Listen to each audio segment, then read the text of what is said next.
అలాగే చాలా మందికి ఒక సందేహం ఉందండి. గబ్బిలము అనేది ఏంటి? ఇంట్లోకి వస్తే చాలా మంది భయపడిపోతూ ఉంటారు. అసలు కారణం ఏంటంటే గబ్బిలాన్ని నిశాచర జీవి అని చెప్తారు శాస్త్రంలో. అంటే గబ్బిలానికి నోటితోట తిని నోటితోటే విసర్జించే సృష్టిలో ఏకైక జీవి అన్నమాట గబ్బిలం. కాకపోతే గబ్బిలం మహాలక్ష్మీదేవి యొక్క వాహనం అని కూడా చెప్పడం జరుగుతూ ఉంటుంది. చాలా మంది చెప్తూ ఉంటారు. గోల్డ్ కలర్ లో ఉన్నది ఆ యొక్క గబ్బిలాలు చాలా రివర్స్ లో వేలాడుతూ ఉంటాయి. అంటే కాళ్ళు పైకి తల కిందకి నుంచి వేలాడుతూ ఉంటాయి.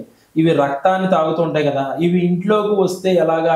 మరి అశుభం కదా అని చాలా మంది అనుకుంటుంటారు. న్యాయంగా అయితే అశుభమే అండి. ఎప్పుడైతే గబ్బిలం ఇంట్లోకి వచ్చిందో ఆ ఇంటిని ఒక 3 రోజులు విసర్జించి తర్వాత గణపతి పూజ, స్వస్తి పుణ్యాహవచనం ఒక పురోహితుడిని పిలిచి పుణ్యాహవచనం చేసుకుని ఇల్లంతా పుణ్యాహవచనం నీళ్లు చల్లుకుని ఆ తర్వాత ఇంట్లోకి వెళ్ళవడం అని చెప్పి శాస్త్రం చెప్పింది. న్యాయంగా అయితే గబ్బిలం అన్నది ఎప్పుడు కూడా ఇంట్లోకి రాకూడదు. వస్తే గనక ఈ విధంగా మనం పరిహారం చేసుకోవచ్చు.